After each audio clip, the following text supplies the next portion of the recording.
heterogéneo con el objetivo de poder validar lo que es la función de producción neoclásica. Bueno, lo malo es que aquí solo hay un problema y es que esto solo va a tener sentido en una situación particular, ¿no? Mejor dicho, en modelos que sean de un solo bien y además no pueden ser generalizadas. Y ahora, ¿cómo es que Samuelson intenta justificar este uso que mencioné de función producción neoclásica? ¿Qué hace? ¿Cómo lo justifica? Pues Samuelson va a partir de un mundo capital heterogéneo y enfrentando las críticas efectuadas, como bien mencionó mi compañero, sobre Joan Robinson, sobre a las proposiciones neoclásicas, de la teoría neoclásica, es que se llega a que la función de producción puede expresarse en términos de una sola mercancía. Eso entonces implicaría que el capital y el producto serían homogéneos y tendrían que ser medidos de igual manera, ¿no? Con las mismas unidades. Por lo tanto, la función producción sería una función homogénea y de primer grado. Y los factores recibirían como pago una remuneración equivalente a su producto marginal. Eso ya. Y ahora Samuelson ya, perdón, también va a concentrar su análisis en la frontera de precios de los factores que él construye y va a querer prioritar esto, lo que menciona ahí abajo. Ahí está lo que está ese beneficio capital. En la primera función vamos a ver lo que es, perdón, de la parte de la derecha arriba. Esta es la relación inversa de lo que es la tasa de beneficios con el capital per cápita. Es una relación inversa. Lo de abajo va a ser la relación directa entre los salarios y allá abajo no se ve, pero es sobre el capital per cápita. Y al último vendría a ser la relación inversa entre la tasa de beneficios y los salarios. No, no se ve, pero bueno, estaba ahí.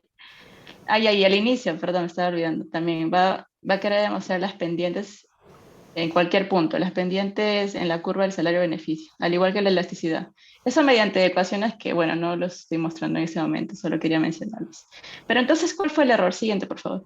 ¿Cuál fue el error que cometió Samuelson en esta curva de salario-beneficio o en la frontera de precio de los factores?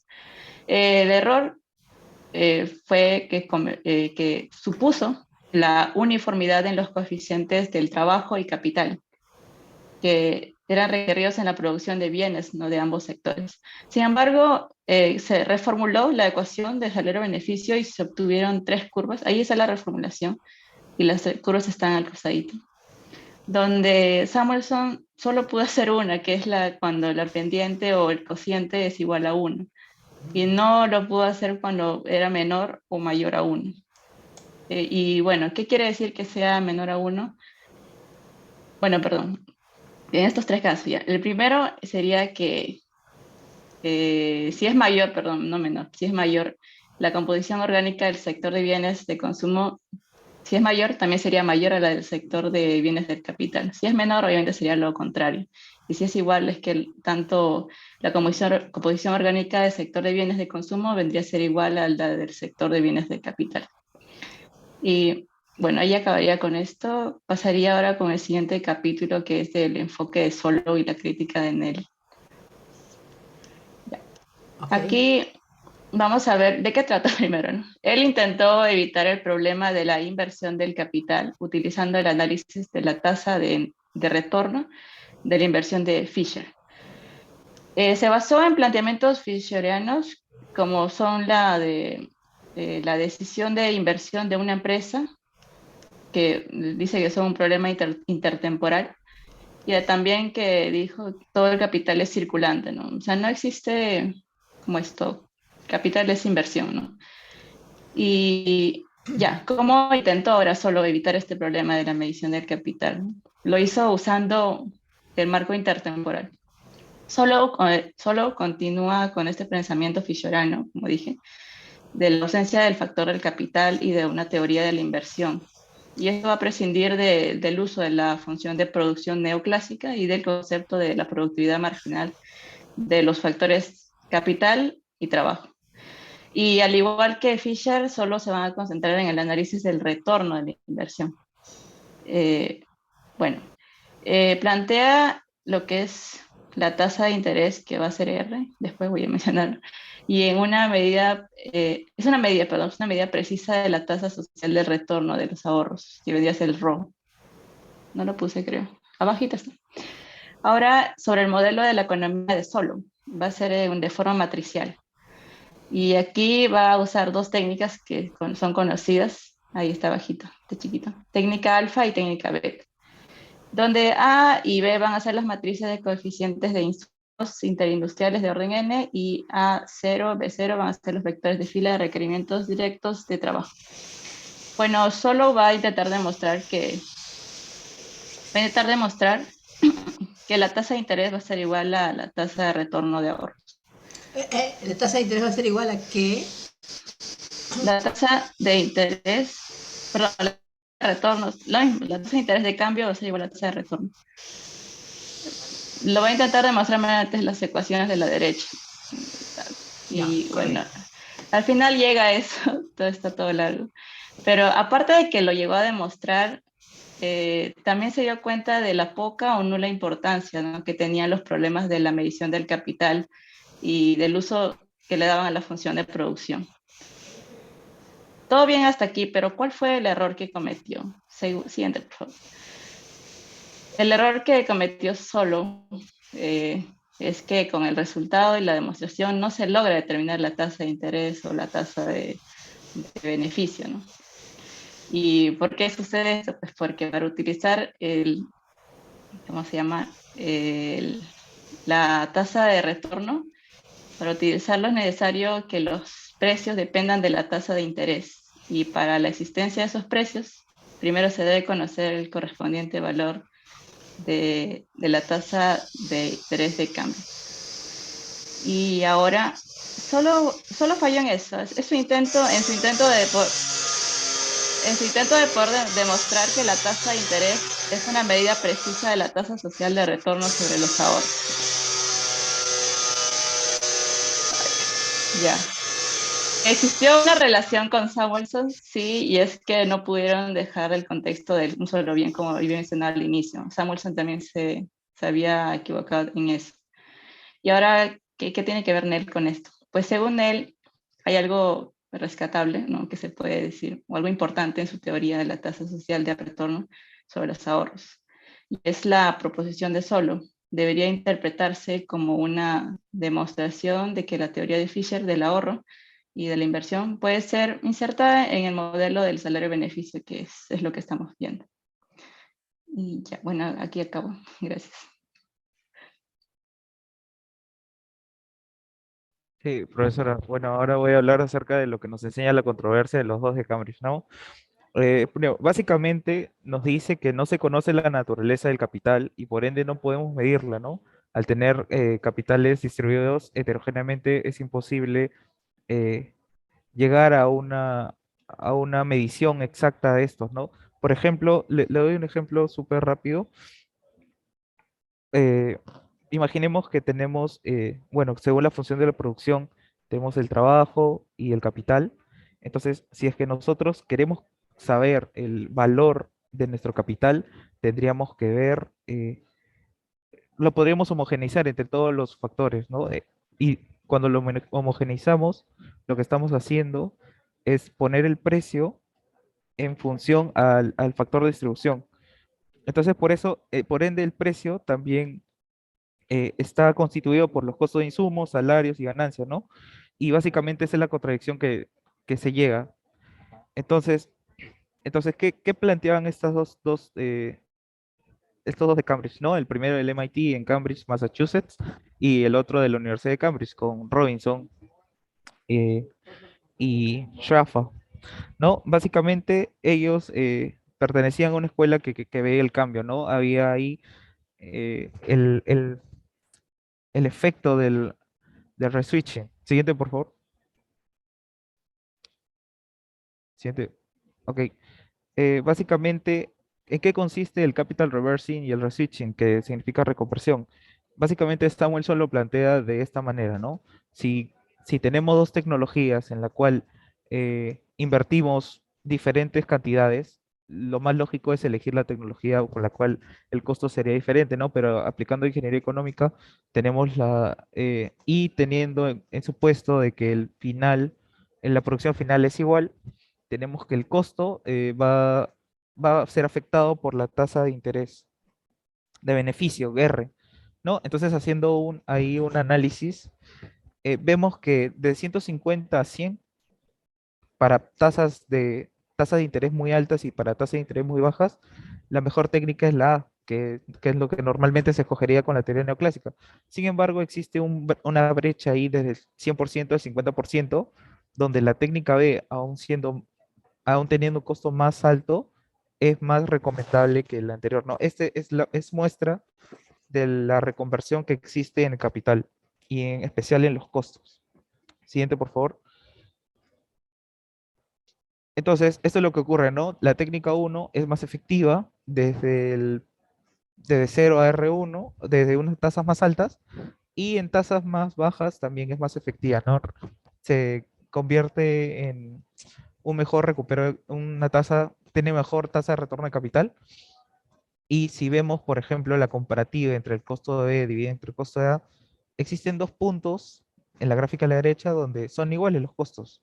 Y estos puntos ocurren eh, porque existe el efecto de Wick, el real negativo y el positivo, ¿no? En estos puntos los costos son iguales y básicamente diríamos que los costos de A serían mucho más beneficiosos de la técnica 2, mucho más beneficiosos en intermedios que en extremos. Siguiente, por favor. Ok, entonces, ¿cuáles son los errores de la teoría neoclásica? Bueno, básicamente podemos enlistar que universalizar el supuesto de una competencia perfecta.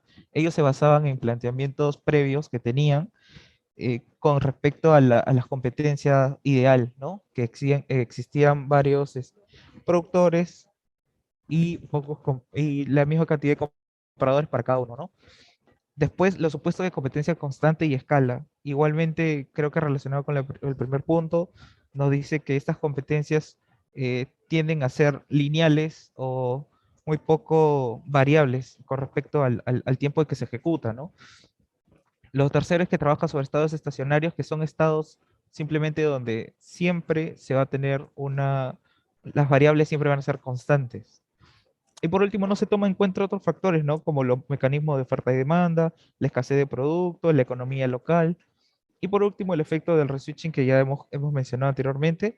Y no se cumple la relación inversa entre el valor de capital por trabajador y la tasa de beneficio que queremos obtener. Siguiente, por favor. Ok, ¿cuáles son las consecuencias para la teoría de crecimiento económico? Básicamente lo que nos dice Swallow es que el reswitching, resta importancia a este fenómeno diciendo que lo fundamental de la teoría neoclásica es que vamos a minimizar costos o maximizar ganancias y la ausencia de beneficios puros en el largo plazo, ¿no? Vamos a reducir la ausencia de beneficios. Básicamente es lo que nos dice Solo, pero también hace un ejemplo con un bien Giffen. Dice, no, no por tener un bien Giffen se cae toda la teoría de la elasticidad de la demanda, sino que son situaciones que ocurren a medida que se va estudiando un fenómeno de profundidad, ¿no? Luego, según Pacinetti, ¿qué nos dice él? Él nos propone la teoría del capital heterogéneo, simplemente teniendo en cuenta los diversos factores de capital para así poder homogeneizarlos y trabajarlos de una manera diferenciada. Bueno, también habla acerca de la tecnología como medio disruptivo en esta parte y que básicamente es determinante a la hora de calcular los costos y las diferentes variaciones que podría tener el capital. Bueno, Depolito nos estima que un 6.5% es la probabilidad de que ocurra un reswitching, ¿no? O sea, que la subida en el tipo de interés lleve a incrementar el valor de capital por trabajador, que es lo que estábamos viendo. En el 2000, Mindwaring pronosticó que sería menor al 1%, y el cálculo estadístico de 2006 se llegó a que la probabilidad de que ocurra un reswitching es menor al 4%. Entonces, bueno, cuando queremos agregar Bueno, la crítica de Nela Solo nos dice también que al agregar beneficios futuros que se anticipan desde un sacrificio del consumo presente, que es lo mismo que Robinson planteaba con la inversión, ¿no? Y esto depende de expectativas de precio y salarios. Básicamente, lo normal es que mientras se acumula capital, la tasa de interés sean más bajas. Sin embargo, esta controversia nos dice que a tasa de interés más bajas podría generar una desacumulación de capital. Es decir, que ya no se quiera reinvertir en ciertos proyectos o en ciertos proyectos, ¿no? Básicamente también Garenami básicamente elimina la relación inversa entre el capital y la tasa de beneficio. Otra manera es también que la tasa de interés baja genera la desacumulación de capital, ¿no? Básicamente, también destruye las remuneraciones por producciones marginales. Esto ya no se puede dar porque en la producción marginal decimos que al agregar un bien más, por ejemplo, al agregar un empleado más, eh, en cuánto varía la producción, eso es lo que va a valer el trabajo, el trabajo per cápita, ¿no? Entonces eso no se cumple con los efectos del reswitching y bueno, creo que hasta ahí. Muchas gracias. Ahí les paso con mi compañero.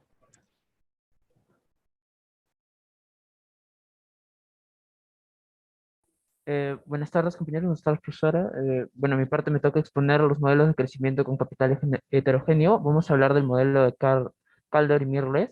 Es un modelo que surge durante los años 1950, tomando como base el modelo keynesiano de la demanda, donde este nos dice principalmente que a lo largo, o sea, tomando como base la demanda, a lo largo de un plazo de tiempo puede generar un crecimiento o decrecimiento económico. Bueno, el modelo de Kaldor y Miller incorpora diversas generaciones de capital e incluye al progreso técnico como mayor, como mayor variable a tomar en cuenta para desarrollarse el crecimiento económico. Otra cosa que también toma en consideración es la depreciación de los equipos, que ellos la consideran como reactiva. Algunos supuestos que debemos tomar en cuenta es que la tasa de beneficios es igual a la tasa de ahorro natural entre el ahorro de los capitalistas, que el modelo toma en cuenta dos clases sociales, los capitalistas, que son las personas que invierten y toman decisiones dentro de una empresa o una industria, y los trabajadores, que son la mano de obra. Bueno, en el modelo también se nos explica que la inversión es una variable exógena y que el ahorro va a depender del ingreso de cada clase social. Bueno, las variables a considerar en la primera parte del modelo tenemos a lambda como el número de trabajadores disponibles para operar en el nuevo equipo. Vemos en la ecuación 1, sub t quiere decir que está determinado bajo un periodo de tiempo. Bueno, la ecuación 1 es la inversión por trabajador en capital de generación, es decir, un capital fijo entre el número de trabajadores disponibles para operar en un equipo de nueva generación. Eh, Tomando en cuenta una ecuación derivada de esta, sería que el producto per cápita es igual al Producto Nacional Bruto entre la fuerza laboral, todo esto bajo un periodo de tiempo determinado. Si pasamos a la ecuación número 2, como se puede apreciar ahí, tenemos lo que sería la función de la productividad por trabajador, la variación de la productividad por trabajador en las plantas de última generación, y que esta función está determinada por la inversión por trabajador en capital de generación. Como vemos en esta ecuación, es una función creciente. La tasa de crecimiento de la inversión es cóncava. Bueno, ¿esto qué quiere decir? Que si contamos con incrementos continuos, la tasa de crecimiento de la inversión per cápita y y la productividad por la maquinaria por trabajador nuevo va a aumentar, pero este aumento cada vez va a ser menor, como vemos en la siguiente función. Vemos que existe un aumento hasta que llega a un punto donde el aumento ya va a ir disminuyendo. Y eso es principalmente la función de progreso técnico en la operación de capital de última generación. Siguiente PPT, por favor. Bueno, algunas consideraciones adicionales que debemos tomar en cuenta de este modelo.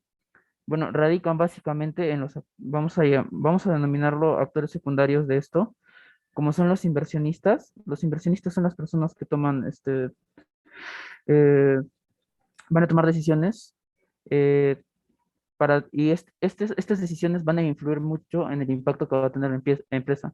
Como sabemos, los inversionistas piensan en términos racionales. Esto quiere decir que las inversiones que van a hacer tienen que estar, tienen que estar muy bien sustentadas y respaldadas para que ellos no puedan perder su capital y su inversión y tampoco caigan en un estado de quiebra. Bueno, el modelo considera como un factor determinante la obsolencia de objetos y equipos, ya lo mencioné anteriormente, pero el tiempo de vida de los equipos es algo que se toma muy en consideración en este modelo, ya que influye mucho en los factores económicos. Esto sin tomar en cuenta la depreciación de los equipos. Bueno, también toma en cuenta la depreciación física y como lo mencioné anteriormente, el modelo la considera radiactiva. Eh, toma el ahorro como pasivo y la inversión está determinada por las decisiones de los inversionistas. Esto, o sea, las decisiones de inversionistas van a ser independientes a la tasa van a tomar consideraciones del modelo keynesiano. Eh, esta parte de aquí, la inversión se ve restringida por la mano de obra. ¿Esto qué quiere decir? Que las decisiones del volumen de inversión van a depender del número de trabajadores con el que se cuente y además de eso también van a depender del monto de inversión por trabajador con el que va a contar la empresa o industria con la que se está trabajando. Eh, bueno, otro dato adicional con el tema de los inversionistas es que con el fin de maximizar sus beneficios, los empresarios buscan incrementar el tamaño de sus negocios y las decisiones van en búsqueda del deseo de los inversionistas. Eh, Otra de las consideraciones importantes es consideraciones con respecto al incremento de la productividad. El modelo toma muy en cuenta que no considera posible el incremento de la productividad reduciendo el número de los trabajadores. Ellos consideran que el crecimiento de la productividad va a depender directamente de la inyección de nuevo capital al sistema que éste pueda poseer. Bueno, como podemos ver, tenemos las ecuaciones del modelo. La primera ecuación, como lo mencioné anteriormente, es la ecuación de inversión por trabajador en capital de generación, todo esto en un tiempo t. El 1/1 es el producto per cápita. La ecuación 2 es la tasa de crecimiento de la productividad por trabajador en las plantas de generación T. La ecuación número 3 es el beneficio neto esperado por el uso de capital en generación T durante su periodo de vida, siendo T mayúscula el periodo de vida de la maquinaria, y esta es una condición límite.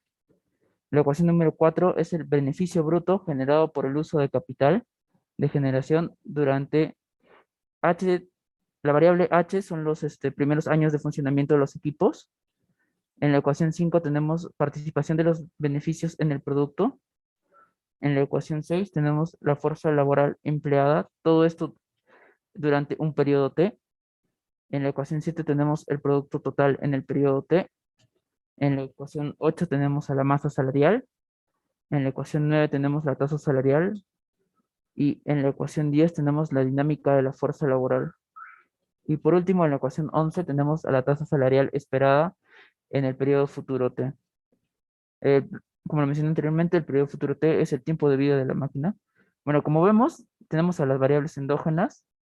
Como lo mencioné anteriormente, I mayúscula es la inversión de bruta de capital fijo. I minúscula es la inversión por trabajador en capital de generación. Lambda sub T es el número de trabajadores disponibles para operar en el nuevo equipo. L sub T es producto por trabajador en productividad por trabajador en las plantas de última generación.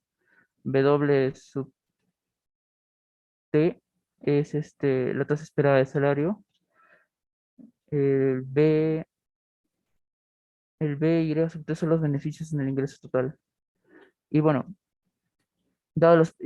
estos están comprendidos por los parámetros SH, delta y N, y la forma de la función con las ecuaciones ya descritas y estos sirven para para hallar la solución para las 10 variables endógenas anteriormente mencionadas.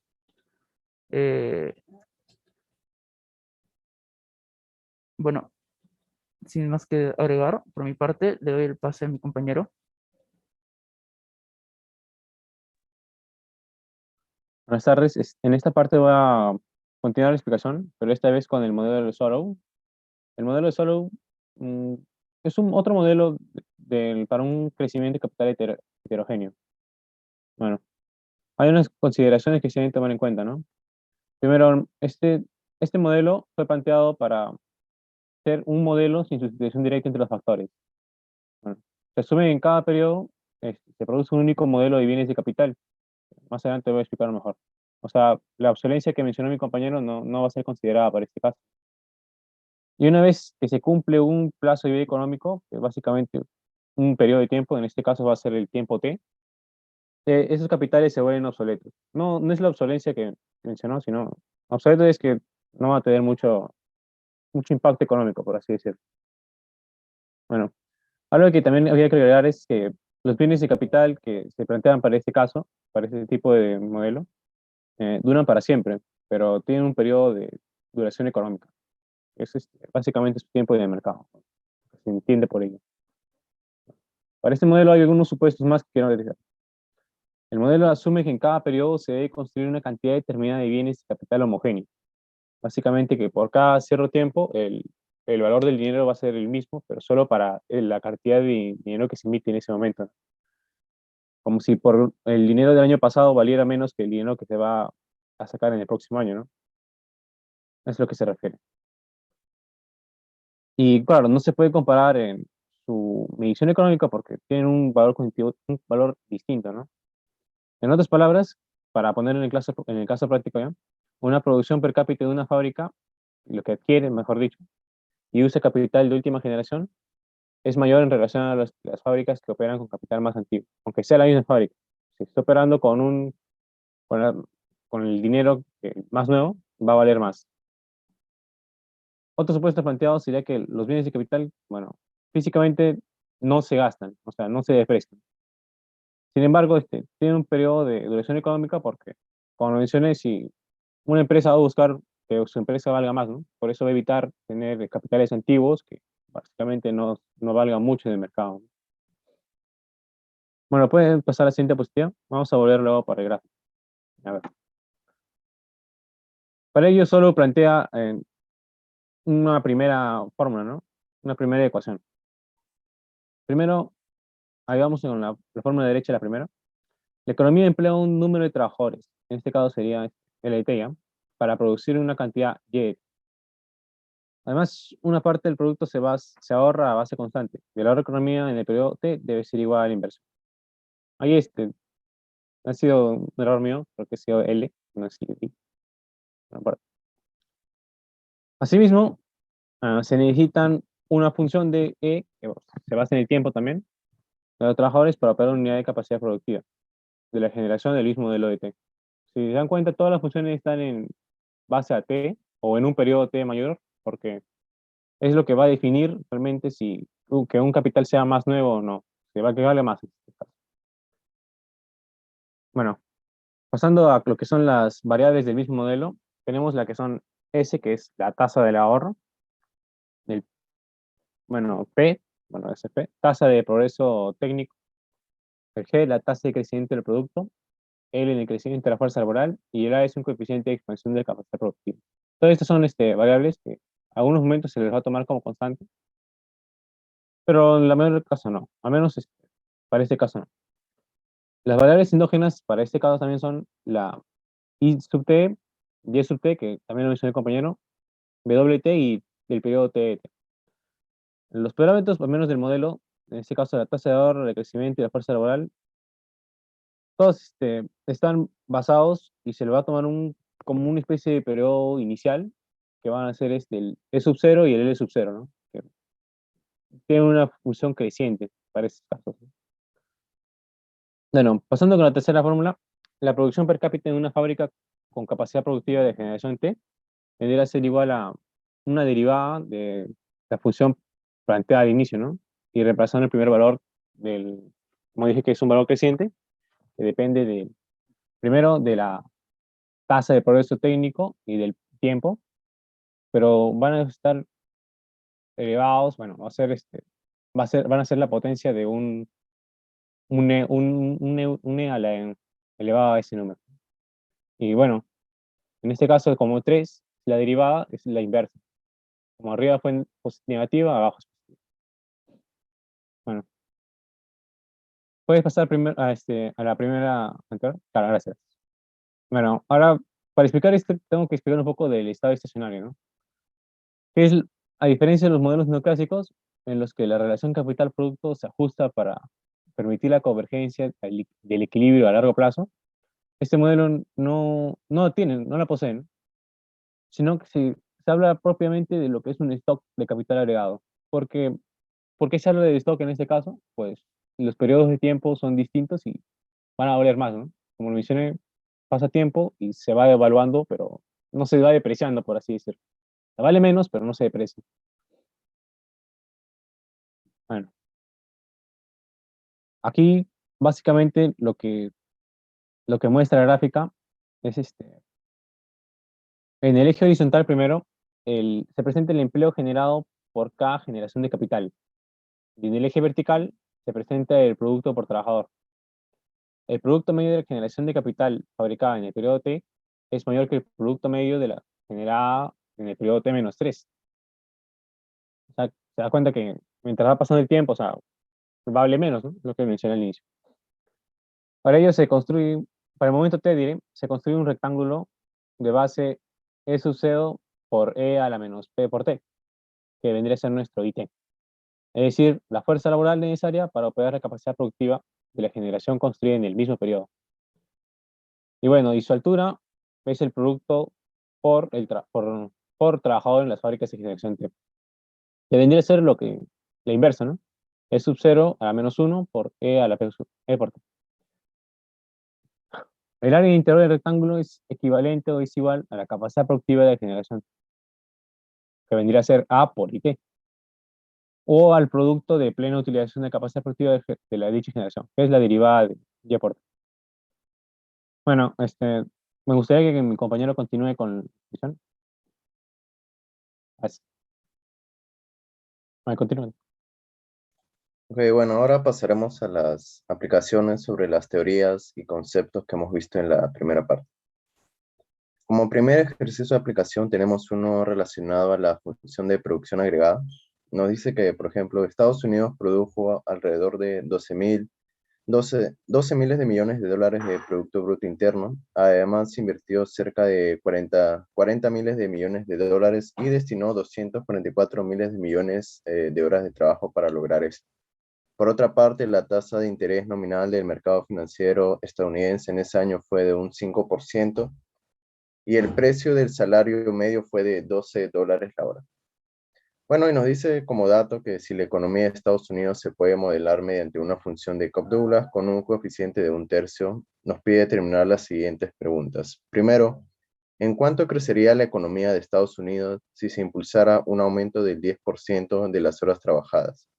Segundo, ¿en cuánto crecería la economía de Estados Unidos si se impulsara un aumento del 25% de la inversión destinada a formación bruta de capital fijo? Y tercero, ¿en cuánto crecería la economía de Estados Unidos si se impulsara un aumento del 2% de la productividad total de los factores de producción mediante un programa de innovación industrial? Bueno, así que con esto vamos a pasar a resolver el ejercicio. Siguiente, por favor. Bueno, primero tenemos que identificar los datos que nos da el problema. Nos dice que tenemos representada la variable Y con el valor de 12.881, el cual representa la producción económica. Tenemos la variable K, la cual representa el capital, la variable L, la cual representa las horas trabajadas, y la variable alfa, el cual representa el coeficiente de Cobb-Douglas. Bueno, ahora recordando un poco la función de producción, tenemos que recordar que esta depende de factores como el capital y las horas de trabajo. Pero si lo llevamos un poco a una forma más definida, podemos utilizar la que brindó Cobb Douglas, la cual nos dice que la producción económica es igual a la productividad total de los factores productivos por el capital elevado a un coeficiente alfa por las horas de trabajo generadas elevada al coeficiente A1 menos el coeficiente alfa, ¿no? Y este coeficiente por lo general va en una escala de 0 a 1, que viene a ser el coeficiente de Cobb-Douglas, que en este caso será igual a 1/3, como ya lo mencionaron. Bueno, como ya tenemos las variables de la producción económica, el capital y las horas de trabajo, nos damos cuenta que tenemos todas esas en la función, la variable A, que vendría a ser la productividad total de los factores productivos. Así que simplemente reemplazando podemos obtener esta variable, el cual nos sale un valor de 9,63. Así la función de producción agregada como fórmula general nos quedaría la que vemos en la parte inferior izquierda. Así que con esto ya podemos comenzar a responder las preguntas. Primero nos pide, ¿qué pasaría con la economía de los Estados Unidos, con su producción económica, si hubiera un aumento del 10% en las horas trabajadas? Bueno, pues tomamos el valor de L inicial, el cual era 244, y simplemente hallamos el aumento de 10%, ¿no? Que nos daría 268,4. Así que reemplazamos este valor en la función de producción agregada general que ya teníamos, y nos sale un nuevo valor de 13,701. Así que el incremento de la economía, para calcularlo, simplemente tenemos que hallar la variación de este factor sobre el valor inicial, ¿no? Así que obtendríamos aproximadamente un 6,4% de variación, lo cual indicaría que sería un buen indicador para que aumente, para que la producción aumente en determinado año. Así que la consecuencia de ese incremento de las horas trabajadas es positiva. Y el siguiente punto nos pide, ¿qué pasaría si hay un aumento del 25% de inversión de la formación bruta de capital fijo?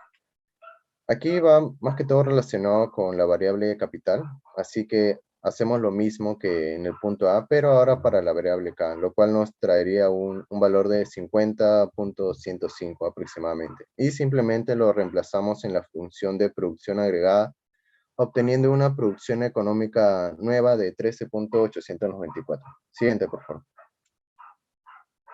Bueno, ahora el incremento de la economía sería, como lo llamamos anteriormente, la variación de la producción económica entre el valor base de esta, ¿no? Obtenemos un valor aproximado de 7,9%, el cual también es positivo, y si lo comparamos con el valor que obtuvimos en la parte A, podríamos decir que esta inversión en la formación bruta de capital fijo tiene un aumento un poco mayor, bueno, también tomando en cuenta que el porcentaje que se invirtió ha sido mayor.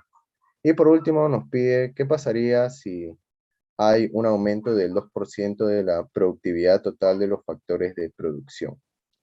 En este caso va relacionado con la variable A, que es la productividad total de los factores productivos, así que simplemente esta toma un nuevo valor de 9,82. Y reemplazando en la función de producción agregada, nos sale el valor de la producción económica prima como 13,132 miles de millones de dólares.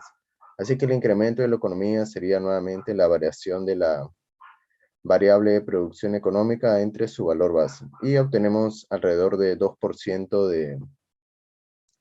de incremento de la producción económica de Estados Unidos, lo cual, digamos, podría tener prácticamente una relación directa, ya que es lo mismo que aumentamos conforme a la productividad total, ¿no? Ya que recordemos que esta variable no está elevada a ningún exponente, así que el resultado que se obtiene es directo. Así que doy el pase a mi compañero con esto.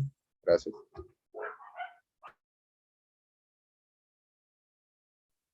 Ok, ahora vamos a ver unos ejemplos acerca de la aplicación del modelo Solow a un contexto actual que está sucediendo ahorita, que es la guerra entre Ucrania y Rusia. Y nos vamos a enfocar más en las empresas agrícolas de Ucrania.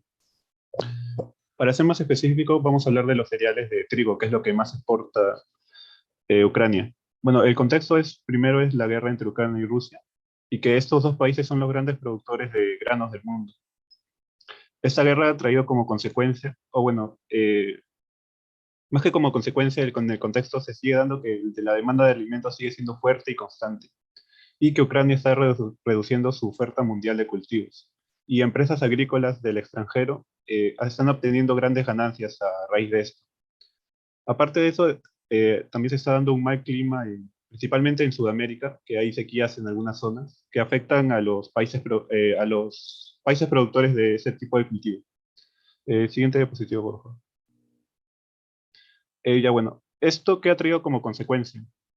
Uno es la escasez de oferta de alimentos, puesto que Ucrania ya no tiene la misma oferta que tenía antes para esos tipos de alimentos de cereales.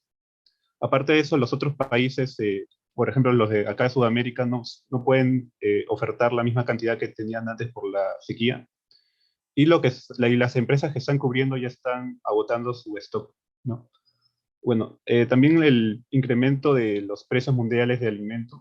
Esas 3 últimas semanas han tenido un incremento de nivel récord.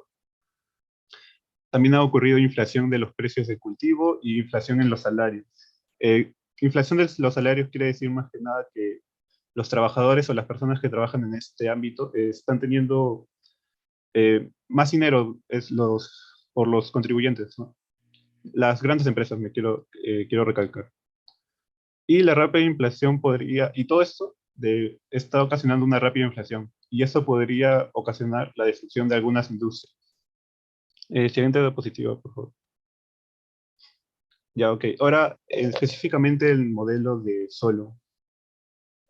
Bueno, el modelo de Solow en sí en este gráfico estaría enfocándome en 3 funciones. La de producción, que sería la curva que tiene una pendiente mayor.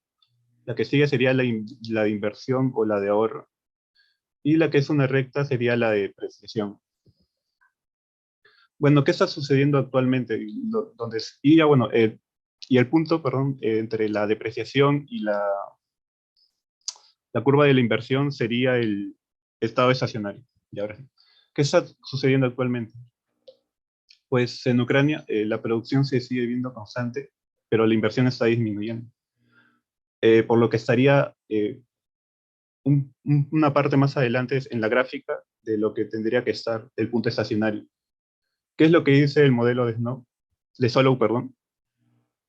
Que esto se solucionaría a un largo plazo, y lo que tendrían que hacer en sí sería disminuir el capital per cápita, para así poder estar en el punto de equilibrio que sería el estado estacionario, que sería el hecho de igualar la inversión con la depreciación o el gasto del capital que tiene. Siguiente diapositiva, por favor. Ya. Ahora, bajo este aspecto, vamos a ver qué es lo que critican él en este contexto. Bueno, como dije al comienzo, bajo esta investigación solo he tomado en cuenta el trigo. No he tomado en cuenta ningún otro tipo de cereal que Ucrania exporta. Y aparte, no solo es el trigo lo que ha traído como consecuencia la guerra, también ha incrementado el combustible y otros productos. Pero el modelo de Solow solo tomaría en cuenta un producto. Y en ese caso que estaría tomando en cuenta el trigo. Y también que no tiene en cuenta la tasa de beneficio para la asignación de recursos y los precios para buscar la estabilidad, ¿no? Como dije antes, solo dice que a la larga del tiempo se estaría encontrando un estado estacionario, pero nunca indica si va a haber algún tipo de beneficio o no en este caso, para Ucrania. Solo está diciendo que va a estar estable a un largo plazo. Ahora le doy paso a mi compañero que va a dar un aspecto más matemático a esta situación. Gracias. Sí, siguiente objetivo, Jesús. Ahora vamos a hablar un poco más acerca del solo, pero en el tema más matemático. Tenemos un ejercicio de aplicación para esto. Bueno, dice que Estados Unidos presenta los siguientes indicadores macroeconómicos para el 2016: una tasa de interés al capital del 5%, 244 miles de millones de horas trabajadas y un factor de productividad de 8.2. Además, se ha determinado que la constante de participación de los factores es 0.32. Y con esto tenemos que determinar 3 cosas, que sería el nivel de capital de equilibrio de la economía, el salario y el PIB de equilibrio de la economía, y por último, si para el 2017 se estima una productividad de los factores que crecerá un 1%, el capital aumentará un 4% y el trabajo aumentará un 2%, nos piden allá el porcentaje de crecimiento del PIB para el 2017. Siguiente, por favor. Bueno, con los datos que ya nos dan, sería que el R, que es el 0,05, que es la tasa de interés del capital, el A, que es el factor de productividad, que es 8,2, L, que representa en, en función a las horas trabajadas, que son 244 miles de millones, y por último el alfa, que es la constante de participación de los factores. Bueno, según el modelo de la producción agregada y las productividades marginales de los factores, tenemos esas tres ecuaciones, que son, bueno, la que ya mencionaron mi compañero, que es el igual al A por el K al alfa, por el A 1 al alfa, y, y la productividad marginal con respecto a esos factores, al K, que es con respecto al valor del capital, y el PML, que es productividad marginal con respecto a la mano de obra. Bueno, con esas funciones despejamos convenientemente el K al alfa, que es lo que nos piden, y el K. Bueno, el K lo despejamos en la primera ecuación, que bueno, pasamos a dividir, nos queda esa expresión que es K al alfa es igual a Y sobre A por L a la 1 menos alfa. Y para la segunda, despejamos la segunda ecuación también, solamente pasamos a multiplicar y dividir y nos queda esa expresión. Bueno, ahora con esto podemos responder a la pregunta, el apartado A, que es el nivel capital de equilibrio de la economía, que es representado por la letra K. Bueno, con la primera, simplemente despejamos el K en función de los valores conocidos. Tendremos el K, el elevado al 1 al alfa es igual a A por L a la 1 menos alfa por R sobre alfa, entre R sobre alfa.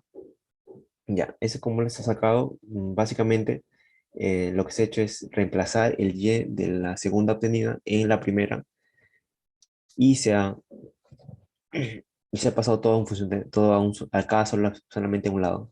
Bueno, con esto ya tenemos, básicamente tenemos todos los datos, que es el A, el L, el alfa y el R. Simplemente nos queda reemplazar los datos en la ecuación y como podemos ver nos queda 79,878. Eso significa que el capital de equilibrio que tenemos es de 79,878 miles de millones de dólares. Siguiente, por favor. Bueno, ahora para la segunda, que es el salario. Nos piden dos cosas, que es el salario y el PIB de equilibrio de la economía. Ah, del mismo modo, tenemos la ecuación, que es el W es igual a 1 menos alfa, por eso entre L, y el Y, que es la misma ecuación que sería la función de, de producción agregada, disculpe. Ya, ahora, ahora nos piden ya el salario de equilibrio, que básicamente es el W, pero reemplazado. Simplemente reemplazamos es 1 menos alfa por A, y el Y lo han considerado como K sobre el alfa. Igualmente tenemos los datos ya conocidos, simplemente los reemplazamos y nos queda un valor de 35,8. Bueno, eso no quiere decir ah, que no, bueno, el salario de equilibrio va a ser de 35,8 dólares por hora. Y al mismo modo tenemos el PBI, que bueno, se representa por la letra Y. Y de igual modo tenemos tanto el valor del factor de productividad como de los factores de horas trabajadas y el capital. Simplemente los reemplazamos en la ecuación y nos queda un valor de 12,976, vendría a ser 12,966 miles de millones de dólares. Bueno, y por último tenemos el porcentaje de crecimiento.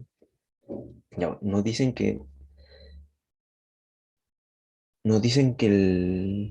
el factor de productividad aumenta en 1%, el capital aumenta en 4% y el trabajo en un 2%. O sea, utilizando la función de producción agregada, pero en su variante de tasas, simplemente reemplazamos los valores que nos dan y nos queda que la variación total va a ser de un 3,64%.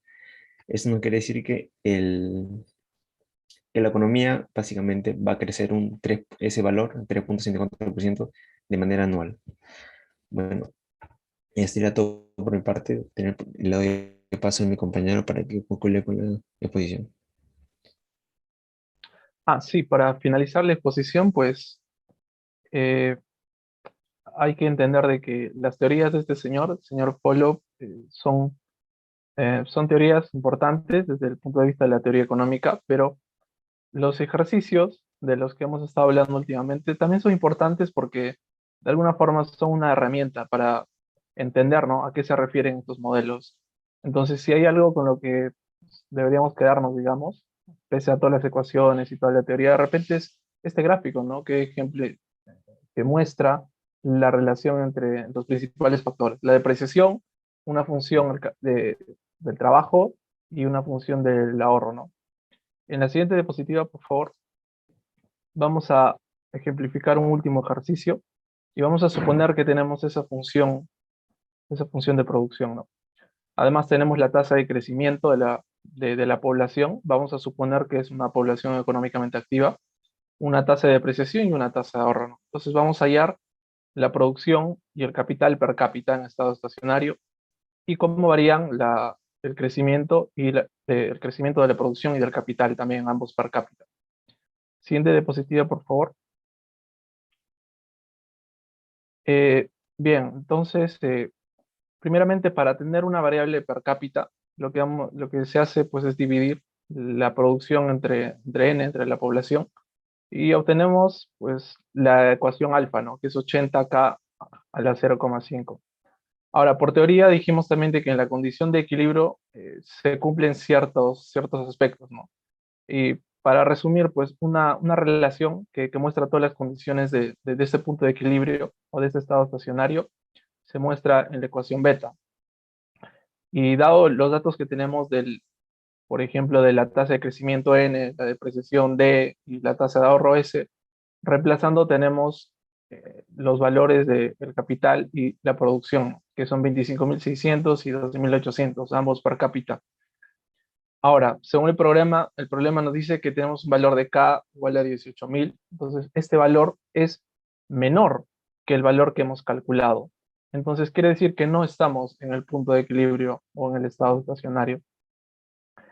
Reemplazando este valor de K, entonces tendremos, en la ecuación alfa, tendremos un valor de Y de 10.733, y con esto vamos a resolver la ecuación que está en el rectángulo marrón, para hallar la variación del capital respecto al capital, que reemplazando los valores, pues tendremos que es del 1,48%. Y ese valor, por teoría, también tiene que ser igual a la variación de la producción respecto a la producción. Bien, con esto, profesora, compañeros, finalizamos nuestra exposición y bueno, quedamos atentos a las preguntas si las hubiera. Gracias.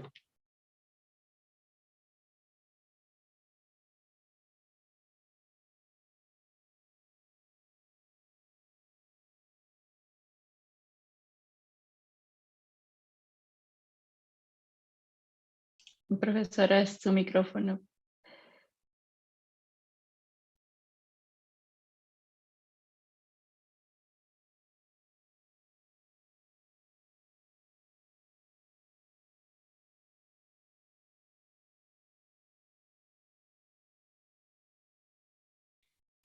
Su micrófono, profesor. Ok, gracias.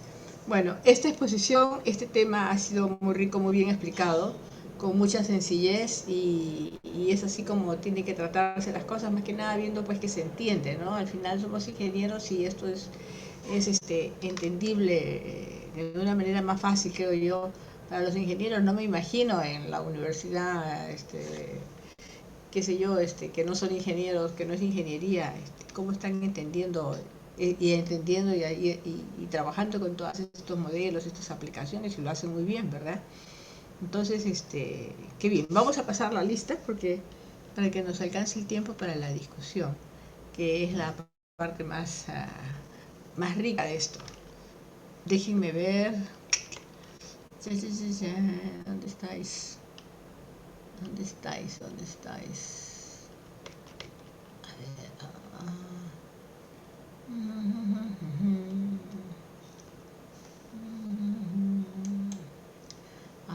intranet docente.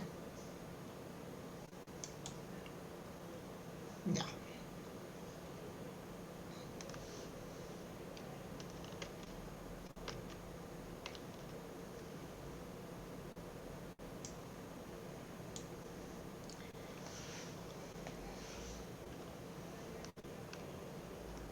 El tema de hoy es la controversia. Controversia entre la teoría del capital y la teoría neoclásica, ¿no?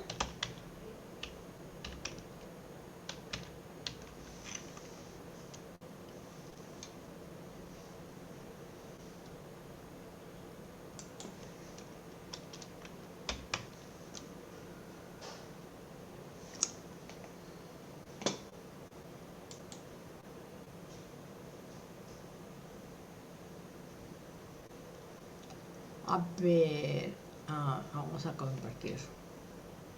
Vamos a share.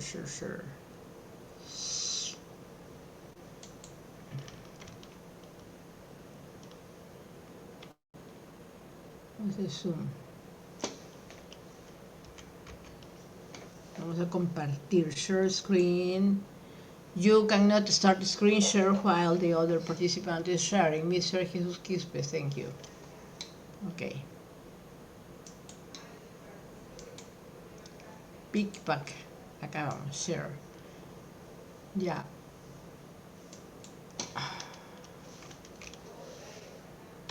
Controversia. Acevedo. Presente, profesora. Araujo. Bravo. Bravo Toribio presente, profesor. Buenas tardes.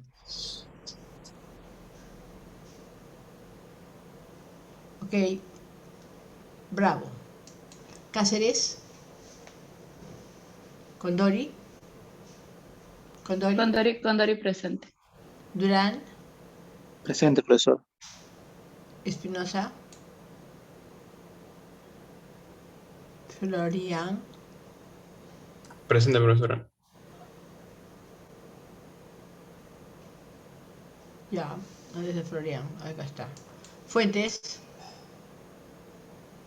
Guillermo del Río. Presente, profesora. López Quispe. Presente, profesora. Buenas tardes.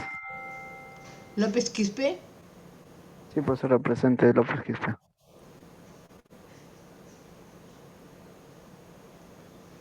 Mamani Ávila.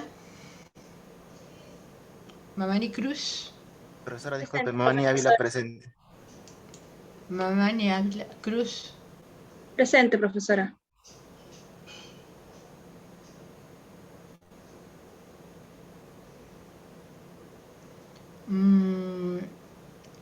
Presente, Mamani Cruz, profesora. Ok, gracias. Margarito. Presente. Martínez Cuellar. Presente, profesora. Martínez Flores. Martínez Flores presente, profesora.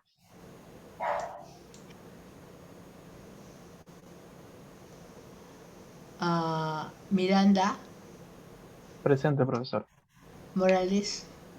Presente. Morán.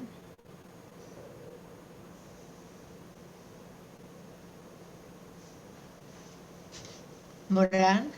Ochante. Ortiz de la Cruz. Pomacuri. Preciado. Quispe. Preciado, profesora. Preciado. Okay. Quispe. Presente. Reyes Cabrera.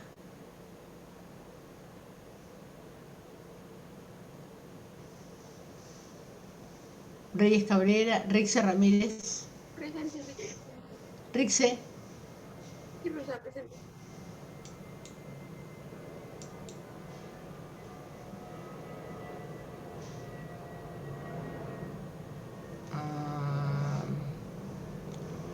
Rodríguez Guevara. Presente, profesora. Romero Morales. Presente, profesora. Rosales Rodríguez.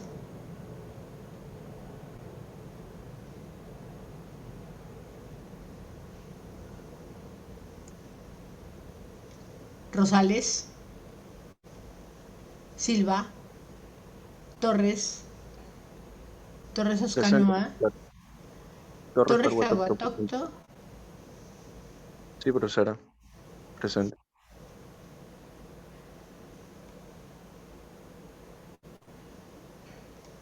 a ver, Torre Carhuatocto presente, profesora. gracias. Torres Oscanoa,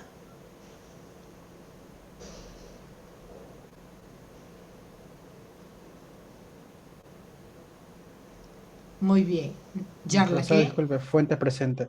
Yarlaque, ¿quién? Fuentes presente, profesor. Yarlaque presente. A ver, un ratito. Fuentes y Llanes, ok. ¿Quién más? Yarlaque.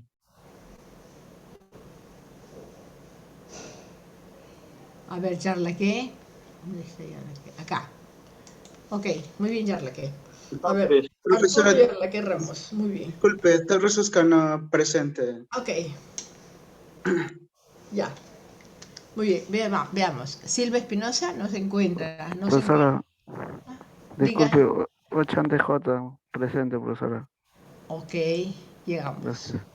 Gracias. A ver, vamos a ver. Silva Espinosa, Rosales Rodríguez, Reyes Cabrera, Poma Acuy, Poma Curi, Ortiz de la Cruz, Morán Chamorro, Presente, profesora.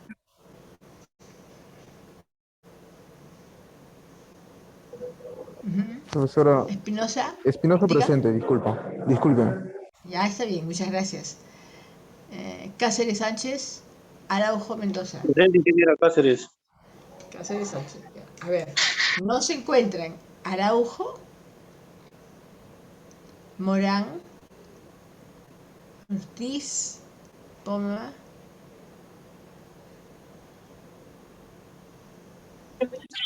Presente. Reyes Cabrera, Poma Reyes Cabrera, Rosales, Silva. Muy bien.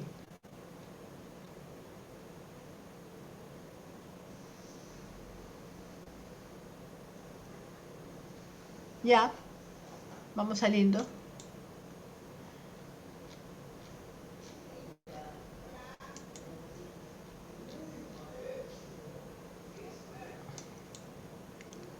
Ok.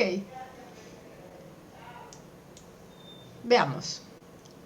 El tema pues que han tratado el día de hoy tiene que ver con esta controversia. Siempre los teóricos van sacando modelos y van contrastando con la realidad y van ajustando algunos conceptos, ¿verdad? Entonces, stop share, ya no estoy sharing. Bueno, entonces, ¿qué caso podemos ver con los neoclásicos? El asunto del empleo, por ejemplo. ¿Quién puede opinar algo? ¿Qué dicen?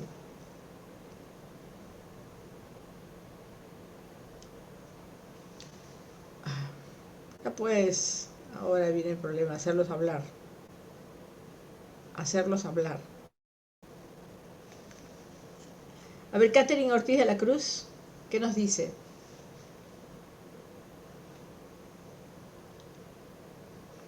Bueno, puedo escuchar la exposición de mis compañeros que las tasas de...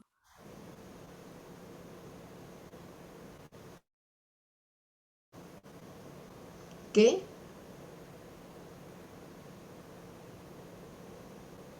¿Me escucha, profesora? Por supuesto, pero no ha hablado nada. La he estado escuchando, pero después se quedó muda. Ya, no, mencionaba que decía que las tasas de empleo en Ucrania con respecto relacionado a la agricultura se iban a establecer y que en Sudamérica bueno, se están viendo afectadas por el tema de la sequía. ¿Por el tema de la sequía? Ok.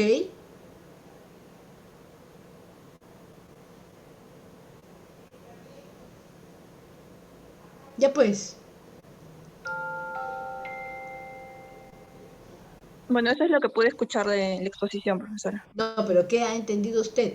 A ver, ¿quiénes son los neoclásicos? ¿Qué nos dice la teoría neoclásica?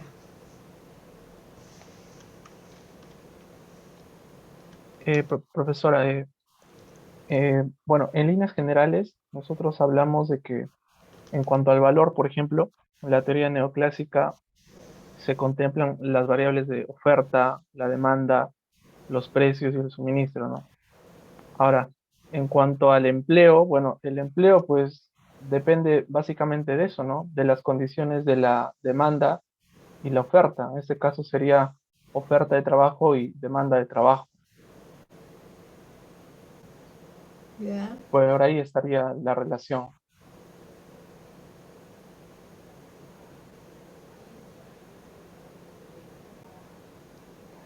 Ok, pero, a ver,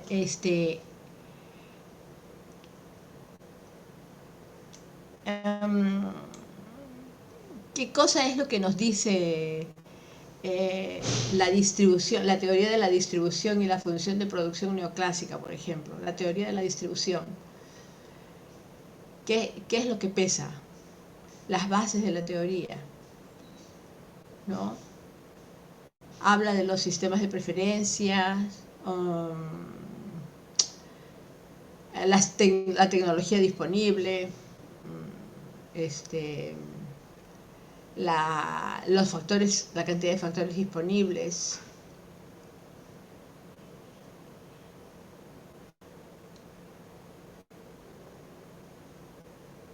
¿Ah?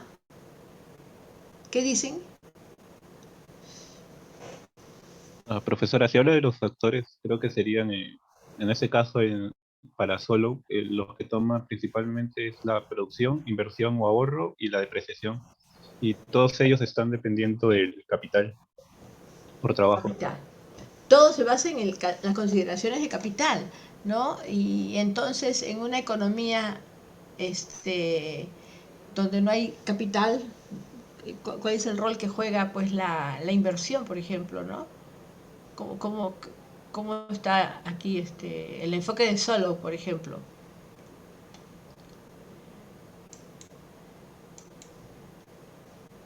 Bueno, bajo el enfoque de Solo, la inversión tiene una función creciente, pero a medida que va creciendo más el capital, la pendiente de crecimiento va disminuyendo. Usted creo que mencionó con el capital bajo, ¿no? Bueno, tendría una inversión baja tendría una inversión baja, pero seguiría habiendo inversión por la tasa de ahorro que tiene el país, que sería lo que manda de su PBI para el ahorro. Ya. ¿Qué pasa con las economías que tienen ahorro, que no tienen ahorro? ¿Cuándo pueden ahorrar? ¿Cómo está la propensión al consumo?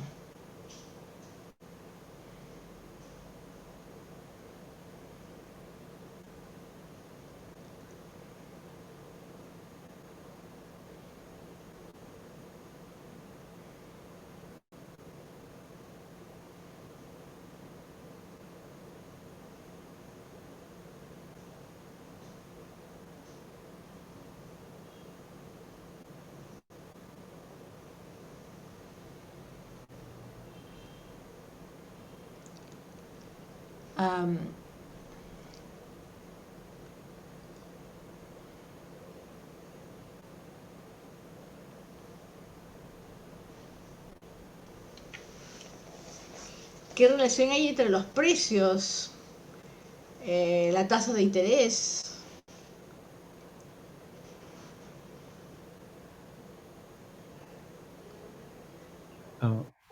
Bueno, en sí no habría una relación, esa es la crítica, una de las críticas que hacen él a Solo, que no pudo encontrar una relación de la tasa de interés para todo eso. Esa es una de sus críticas que hizo. Así que creo que no habría una relación.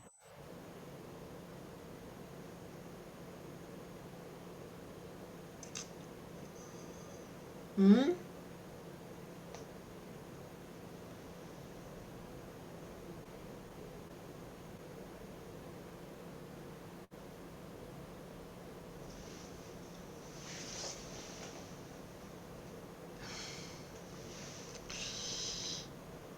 Ay, ¿cómo les hago hablar, por favor? ¿Dónde está la discusión que han preparado? Este grupazo, ¿qué tal preparado? ¿Dónde está la discusión que han preparado?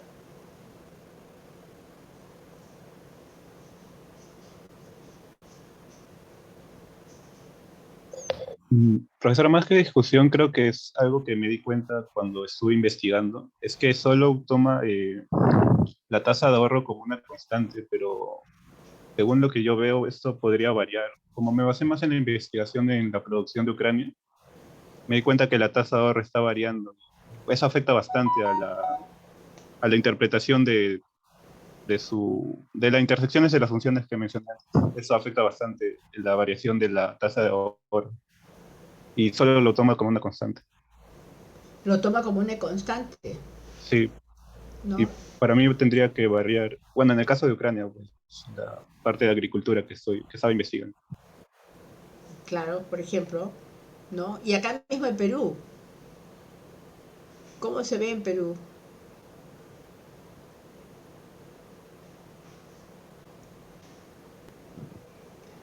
La teoría de la distribución y la función de producción neoclásicas. Lo interesante de todo está de que la teoría de las preferencias, el sistema de preferencias es lo que está en la fila número 1, ¿no? De todas estas bases teóricas.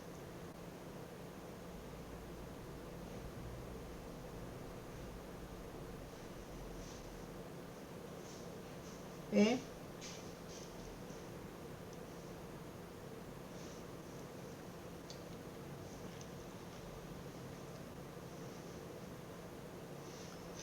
Que hablan de la curva de salario-beneficio.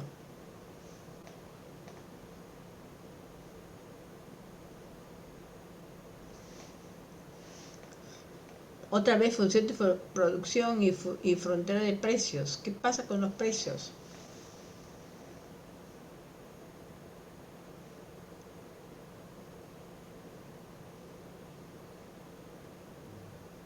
Bueno, creo que sí sería que no se hallaron una relación, como dije antes. O sea, la tasa de beneficios, según Niels, tendría que ver con la asignación de recursos y los precios.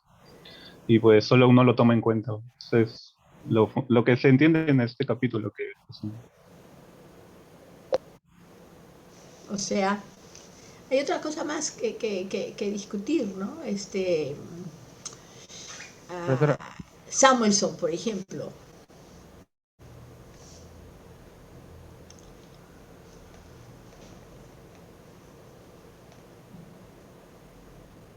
profesora, sí, bueno, Samuelson planteaba también acerca del reswitching, ¿no? Que era básicamente ese fenómeno en el cual si tenías a dos alternativas, ¿no? A tasas bajas y a tasas altas de beneficio se obtenían básicamente mejores resultados para una tecnología y en tasas intermedias, en el caso de la otra tecnología, ¿no? Que tenía un costo más alto, sin embargo, funcionaba. Y ese era el tema, ¿no? Sin embargo, más que todo era meramente matemático, ¿no?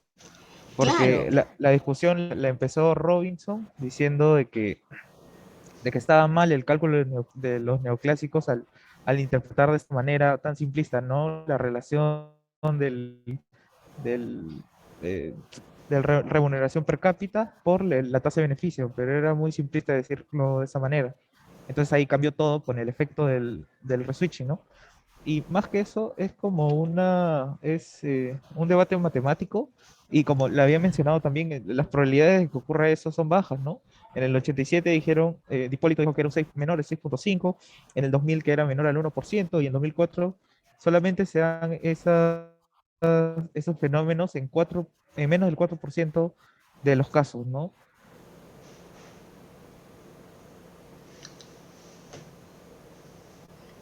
claro, porque después de todo, ¿qué cosa es? Que tiene que haber una economía totalmente medible. En el caso de nuestras economías, ¿cómo se aplica? Si somos una economía informal,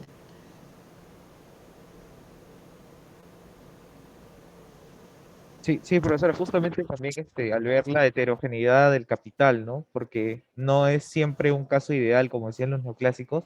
Es más, de esa manera sí se puede ver a nivel macro, ¿no? Pero en la realidad el contraste es realmente previsible.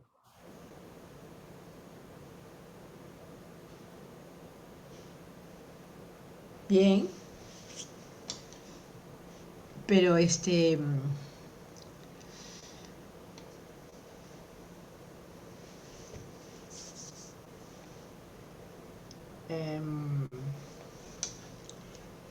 ¿cómo es el concepto del capital heterogéneo?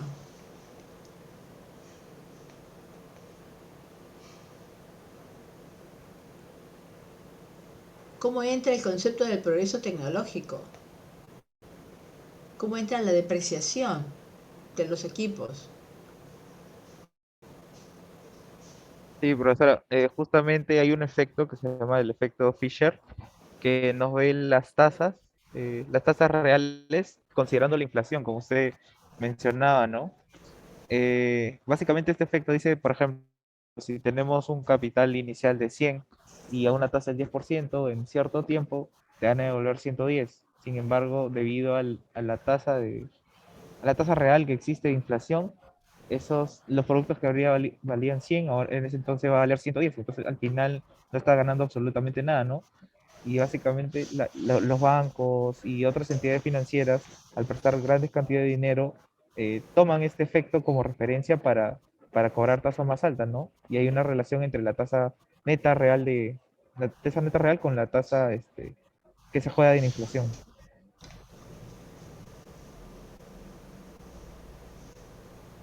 Ya, entonces, ¿cómo podemos ver todo esto, traducirlo a nuestra economía?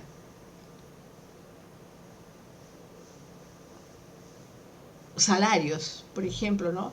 Con el peso de la economía informal, ¿cuánta gente tiene salario? ¿Qué porcentaje de la población nuestra tiene salario? El 70% de la economía se habla que es informal, ¿no? Entonces, dentro de esa economía informal, no hay pues salario, derechos sociales, no hay nada de eso.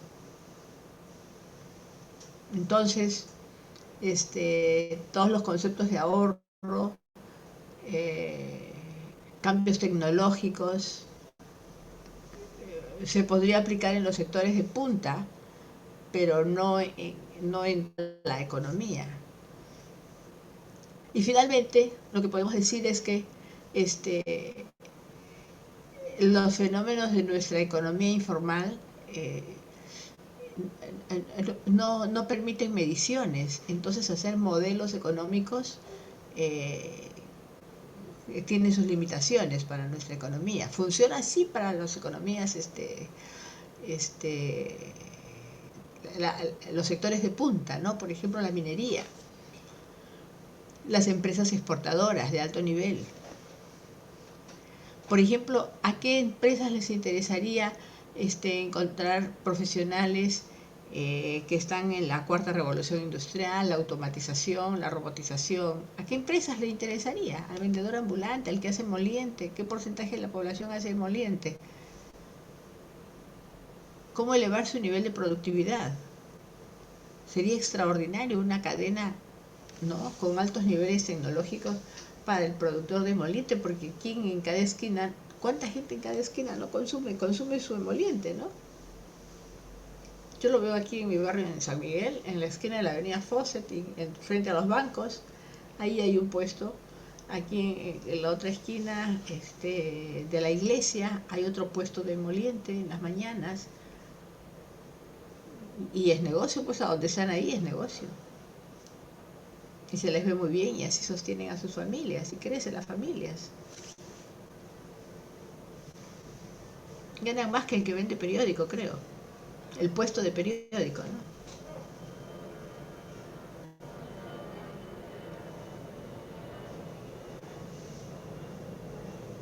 Ya pues la discusión, por favor. ¿Qué porcentaje de la población nuestra está en situaciones de fuera de toda posibilidad en ese momento de progreso tecnológico? Profesora, yo creo que eso es lo que usted está mencionando, también es muy subjetivo. O sea, si hablamos de progreso tecnológico, o sea, si nos vamos a Gamarra, hay empresas, hay confeccionistas textiles que tienen equipos de última tecnología o de tecnología avanzada pero que sin embargo no cuentan con índices de formalidad, porque de cierta manera ya viven como que en un círculo de informalidad donde es más fácil para ellos realizar sus operaciones, sus ventas, contratar personal.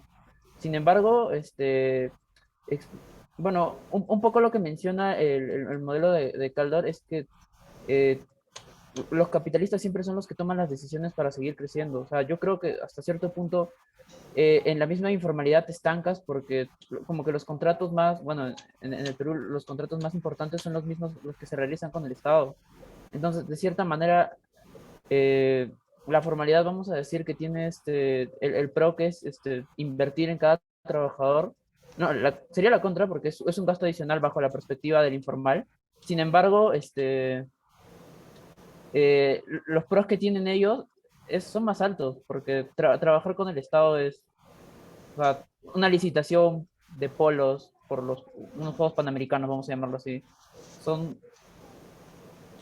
podría significar para ellos lo que hacen en un año de trabajo, creo yo, bajo mi punto de vista. Ajá, ajá. Podrían haber efectos multiplicadores que el mismo Estado podría propiciar, ¿no? Sí, si fuese una economía sin, es lo que le cuesta a la economía por la corrupción, por ejemplo, el costo de la corrupción. Las licitaciones a dedo, en fin, mucho por decir, mucho por hablar. Señor Morales, Romero Morales, Gabriel, ¿ustedes del grupo de expositores? Sí, profesora. Sí, exactamente, ¿no? Ese es el enfoque que hay que buscar para aportar en las discusiones, ¿no? Casos que uno ve, que uno estudia, claro que tiene que haber estudiado un poquito más, pero ese atisbo de información que brinda le enriquece un poco el conocimiento de la discusión de tanto modelo matemático que hemos visto. Y así va a seguir, creo que la próxima clase también sigue modelos matemáticos, ¿no? Y esa es la parte bonita que estamos viendo, que las teorías de desarrollo económico van por el modelaje, ¿no? Por considerar variables interesantes de la teoría macroeconómica, pero aplicado a nuestros casos hay otras condiciones que las destruyen, que no les permiten crecer, que no les permiten desarrollarse y explicar mejor la situación. Interesante. Bueno, me ha gustado su presentación. Realmente han hecho un esfuerzo por explicar, ¿no? Y por participar en la discusión. ¿Alguien tiene algo más que agregar?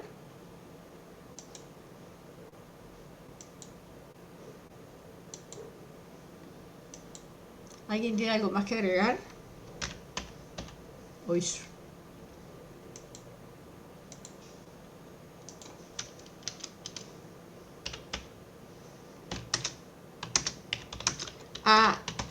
¿Alguien de la clase solamente van a participar los expositores? ¿Alguien se ha ganado puntos por participación en clase?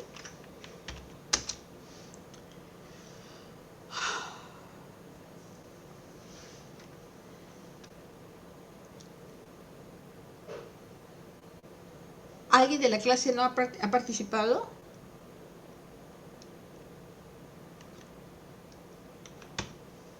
Nota a los expositores 7.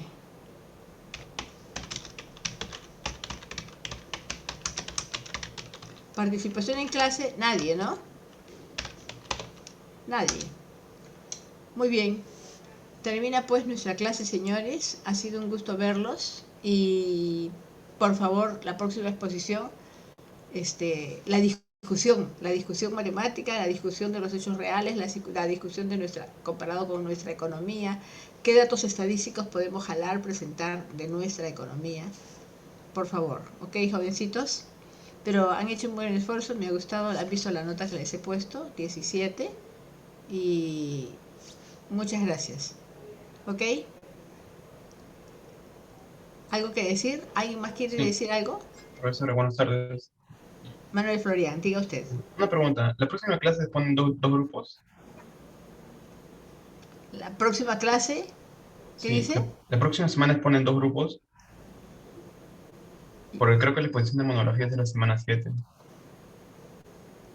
Sí, la próxima clase es la clase 6 y la clase 7 tienen que exponer su monografía. ¿Ya tienen avances de su monografía? ¿Qué están presentando? ¿Ya tienen idea? La próxima vez ya deben de traer, la próxima clase deben de traer ya pues su tema para ver qué enfoque le están dando, ¿ok? Sí, pero mi consulta, profesor, es que como quedan 2 grupos para exponer, no sé si la próxima clase van a exponer esos 2 grupos que quedan a la vez en una misma clase. Pero, ¿cuál es la inconveniencia? ¿Qué pasa? Porque creo que son 5 y 4 personas o algo así. No, son 4 grupos. No, pero la clase próxima, ¿cuántas personas van a participar? Eso es lo que le estoy preguntando, si van a exponer 2 grupos o solo uno. Pero ya está el calendario, ¿ustedes lo tienen o no lo tienen?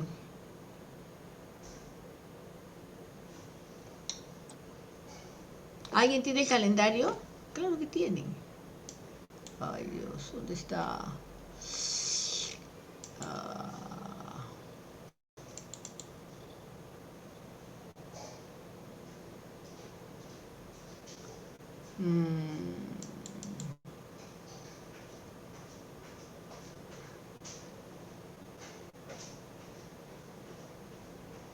Ay Dios, a ver, ¿dónde estoy? ¿Dónde estoy? ¿Dónde estoy?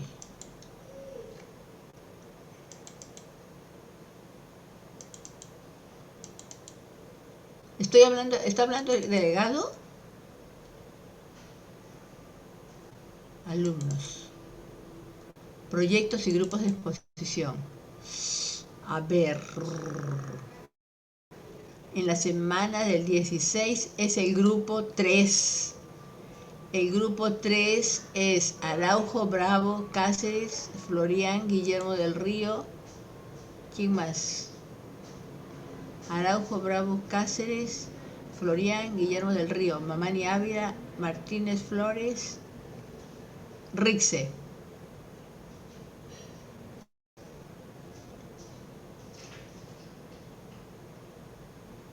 Ya.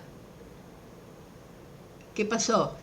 ¿Qué es lo que me dice usted, señor? ¿Qué problema tienen estas 8 personas para preparar su exposición de mayo 16? No, profesora, ya quedó claro. En mayo 23 es el grupo 4. El grupo 4, Acevedo, Durán, Espinosa, Mamani, Ortiz de la Cruz, Ríez Cabrera, Rosales, Silva y Torres Oscanoa. El grupo 4.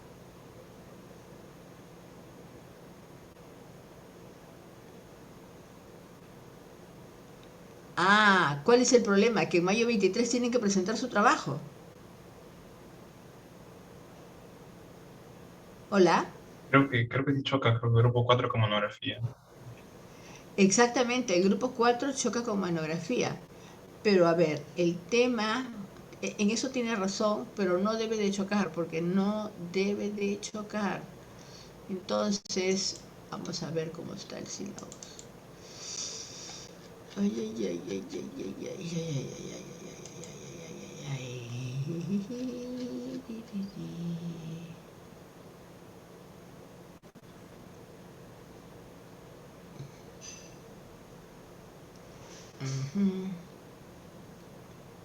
2 de mayo, 9 de mayo, 16 de mayo. 16 de mayo.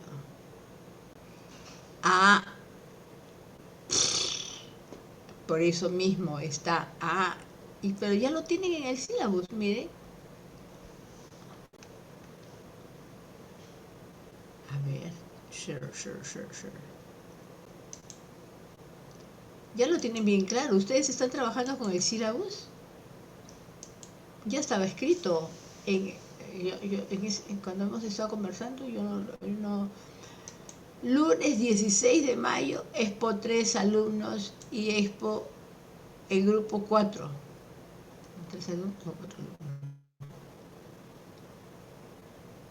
El grupo 1, el grupo 2, el grupo 3 y el grupo 4. ¿Alguna?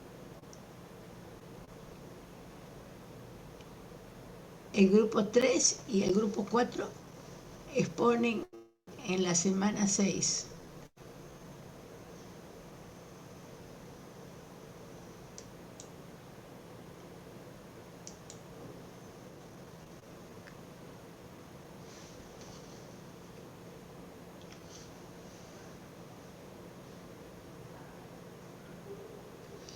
Y el lunes 23, la práctica número 2, tienen que desarrollar su monografía, Desarrollo Económico Mundial enfrenta pandemia y guerra Rusia-Ucrania. Para América Latina, para qué pasa con las consideraciones de globalización, el futuro del trabajo, qué tema están eligiendo. Pero efectivamente en la semana 6, el tema es 2 capítulos, el capítulo 4 y el capítulo 7. El capítulo 4, crecimiento y distribución del ingreso y empleo, Caldor, y el capítulo 7, política económica, crecimiento y desarrollo. Tienen que reducir su presentación a 45 minutos cada grupo.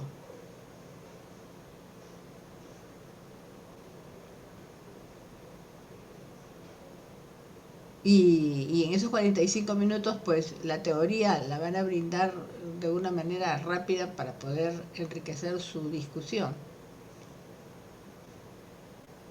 ¿Ok? Sí, profesora. Tal vez es 40 minutos de exposición, 20 minutos de análisis, un capítulo y el capítulo 4 y el capítulo 7. 40 minutos de exposición, 20 minutos de discusión, con reloj, con cronómetro. ¿El cronómetro dónde está? Así tiene que ser. ¿Ok? ¿Lo están entendiendo? ¿Quién es el delegado del curso? No elegimos, profesora. ¿Ah? No elegimos delegado. ¡Uf! Ya. ¿Quién es el delegado? Porque no le pasé a nadie el formato de delegados.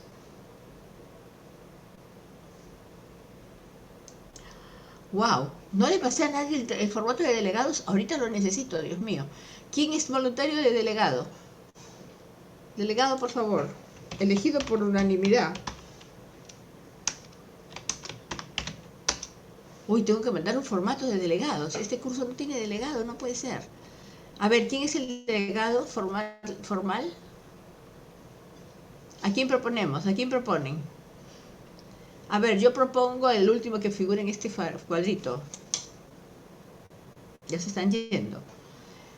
Hay 2 opciones, Jesús Quispe o Edwin Torres, o Romero Morales Gabriel. Ya, ¿quién se lanza? Ninguno se lanza. O Sandrelli Rixe. Ya, ¿quién acepta ser delegado?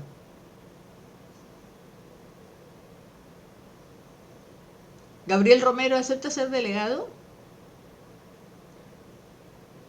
No creo que pueda, profesora. Yo soy delegado de otro curso. No sé si esté permitido. Ah, ya. Gracias, Gabriel. ¿Edwin Torres acepta ser delegado? Profesora, el día lunes tengo muchos cursos y no voy a estar pendiente. Ya, ok. Sandrelli.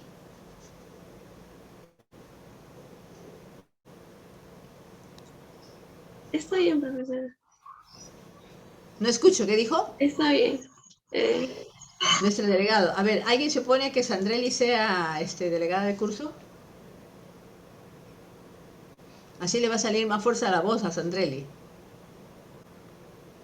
Ponga su cámara, Sandrelli, para verla. Ok, profesora. ¿Usted está en Lima? Sí, es profesora. Ya.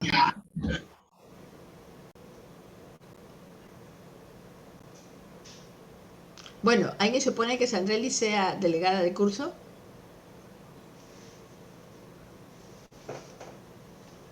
¡Ey! Están mudos, apúrense que se les pasa la hora, pues, chicos. Buenas tardes. Buenas tardes, Sandrelli. Ya. ¿Ya? ¿Alguien supone que Sandrelli sea la delegada de curso? Ok, No, nadie se opone. profesora. Ah, perdón, Catherine, ¿qué dice? Que no, que sí la apoyamos, profesora. Ya, entonces Catherine Ortega Cruz es su ayudanta. Sandrelli y Catherine trabajan juntas, por favor. ¿Sí? Ya. Ok, Sandrelli, le voy a pasar el formato de los delegados para que lo llene y me lo devuelva a la brevedad, ¿ok? Ahorita tenemos WhatsApp del grupo, ¿verdad? Sí, profesora. Ya, ¿quién organizó el formato Yo, del grupo? Rixa, profesora. Ya usted estaba candidateando a ser. Sandrelli, Rixe, ¿cómo se llama? Delegada. Y codelegada, o no sé cómo se dice, ¿quién? Catherine, dijo. Catherine Ortiz. Catherine Ortiz de la Cruz.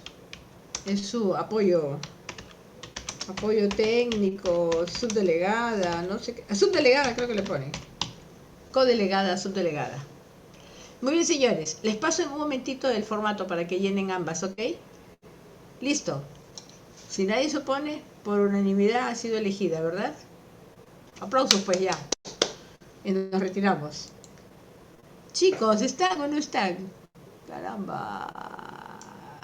¿Qué dice Karina Condori? Diga. No, ¿O son profesora, aplausos que lanzan, no? sí, son aplausos. Arturo y Arlaque también lanza aplausos. Muy bien. Ok.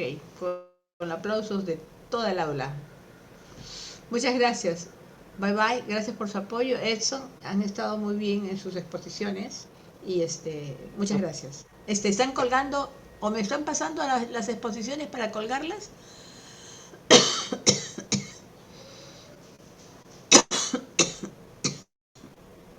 ¿Su exposición la han puesto en el Google Drive?